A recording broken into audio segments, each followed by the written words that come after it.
Hey bub, don't forget to subscribe to the channel.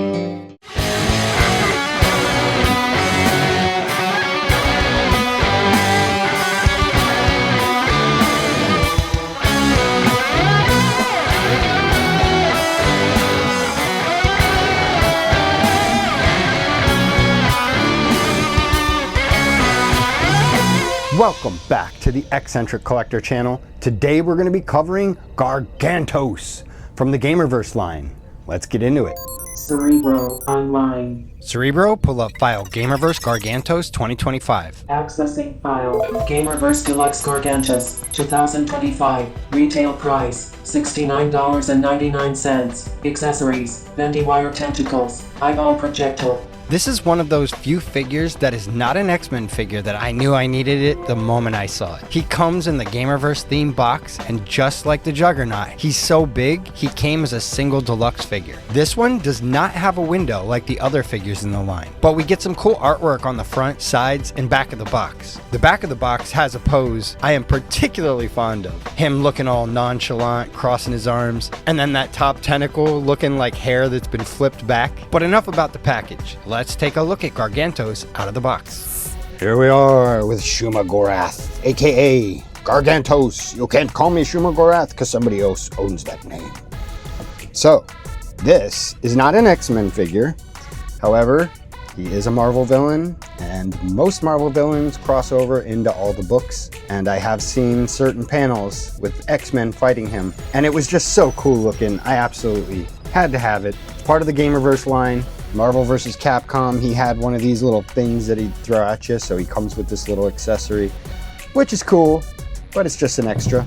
The real cool stuff about this guy has to be the fact that not only do all these tentacles move and swivel, but they're also bendy wire. So you can get these things bending in all kinds of ways and grabbing people. And then the coolest thing about this is the eyeball. So you can close it, you can make him like look, yeah, sure, okay. He can look down on people, side to side. It's just so awesome. Oh, he's gonna be an awesome centerpiece for some display. I don't think I want to waste him on a Gamerverse display because he's just too cool. I gotta have him fighting like magic, and then some people with her. Some magical style X-Men display. This thing is just so awesome. Take a look at the back there. It's really just this centerpiece with a bunch of tentacles with bendy wires in them. So it's not like it's, you know, anything super fancy, but just the mechanics of the eyeball make it so much fun. It's just so cool. It's expressive depending on the way that you pose the eyelid. And then even, you know, everyone's doing the pose where he crosses his arms and this is hanging down like hair. It's really neat. But I highly recommend Gargantos as an action figure just because it's so unique. And it's just toyetic because you could play with this thing for hours and get so many different looks. So if you're in the market for a Gargantos, I think this is the only time they've ever made it. If I'm wrong, let me know in the comments. I don't know if they've ever attempted to do something like this. And if they have, I mean, it must not be that good because nobody brought it to my attention. So yeah, let me know. Did you guys get this? Are you going to get it? And how are you going to display it? Is it going to be Gamerverse or something else? And with that, guys, let's get into a little more of the history of Gargantos, aka Shuma-Gorath. I'm judging you. You better get into it.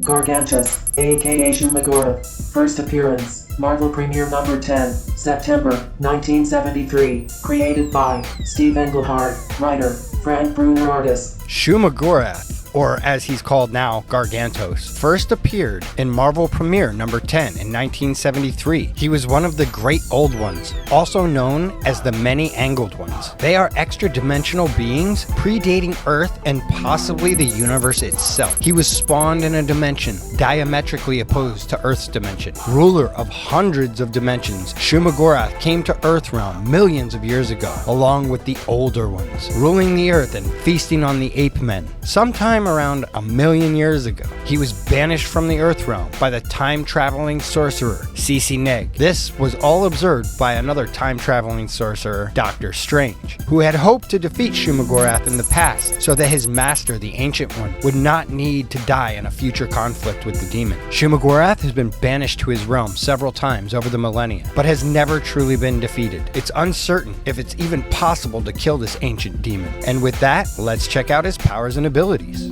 Powers and abilities: virtual omnipotence, reality manipulation, invulnerability, regeneration, telepathy, energy projection, shapeshifting, teleportation, immortality, levitation, superhuman strength. Being an extra-dimensional ancient demon, Shuma-Gorath, or Gargantos as he's now being called, is extremely powerful. Perhaps one of the most powerful beings in any universe. He has virtual omnipotence, which means he is basically unlimited in his power. He is capable of manipulating reality itself. However, this ability is somewhat limited in our realm, as opposed to pretty much no limits in his realm. He has invulnerability. His skin is rubbery and armored, making it difficult to take damage, except by the most powerful magics. He's capable of regeneration, which is well beyond a healing factor. As stated earlier, there are questions that is it even possible to kill him? He possesses telepathy, which allows him to read minds as well as control them, even across dimensional barriers. He has energy projection, which he creates direct powerful blasts of mystical energy, usually emanating from his eye, but occasionally from his tentacles. He's capable of shapeshifting and can take on virtually any form. This also allows him to alter his size as well as his shape.